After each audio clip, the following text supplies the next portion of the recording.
Welcome to this session. This one is really Elly's, and I've made my attempt, but I've got to do it. I think she wants you to look at this belly instead of hers. Actually, it's getting smaller. I'm proud of that. This is about Elly's heart and her right foot. Early October, she really hurt a toe, complained about it, but kept going. She kept going to curves. That's where she exercises. And that is more exercise than she's ever consistently done before. She's really pushing herself aerobically. Sometime after that, in late or mid-October, she really jammed that foot, and it was terribly painful. Knocked her down. Now, we live on a third floor, and there's no elevator. So, if she cannot go down 3 flights of stairs, she's going to be real quiet. We have had experience with something like this in the past. It was in 2006, when the kneecap, the patella bone on her right leg, disintegrated suddenly, and she was incapacitated, and obviously she wasn't going to walk down 3 flights of stairs. At the time, we realized it had to do with repair work being done on her heart, specifically 2 of the valves. We gave it the time.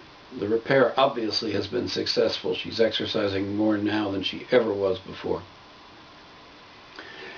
And so we found ourselves wondering if what's happening with her right foot now was an excuse to get her off her feet.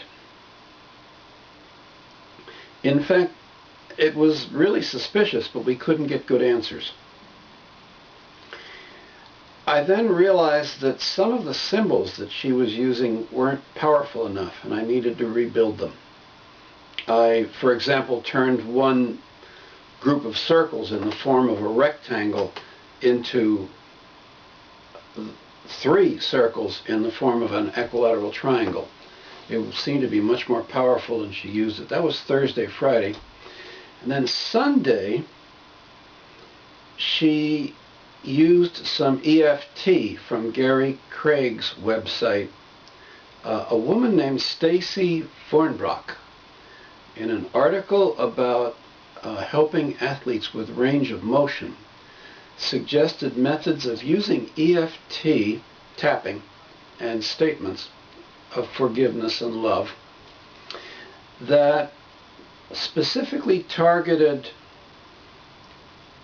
fear, memories that would tend to force the body to protect that area, to ensure that it was not re-injured, and simply a terrible feeling that you had to really protect whatever this was.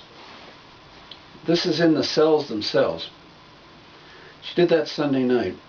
After that, we started getting really good images.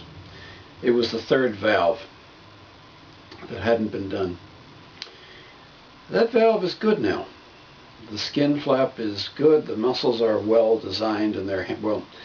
And one lump in the valve seat has been removed, and the valve seat is shaped properly, so the valve actually opens and closes properly. But the signals it's getting are not right.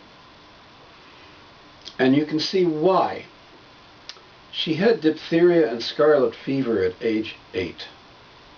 After that, her heart was permanently damaged, essentially, and apparently she opted for a compromise in which some kind of signaling was worked out that was a kludge, which would ensure that she would be safe enough to barely manage to have her children, and she has. She only lost 1, and 2 were very successful. And, well, she's 73 years old now. And the kludge became another kludge, built on another kludge. A total mess. Well, now she's got a healthy heart. And the body has to take apart all of that confusion and replace it with a signal path that's appropriate for a normal heart. She's perky, she's happy, she's stronger, and she's sleeping a whole lot. I think she's really occupied now by, I don't think there's a word for it, unkludging? Anyway, I am extremely grateful. If she had gone to a physician about this, I suspect she would have ended up with a bypass and a stent, and I would probably be $100,000 in debt. Right now, I'm paying for a few vitamins and good food. I love it. I am so grateful. Talk to you later. Bye now.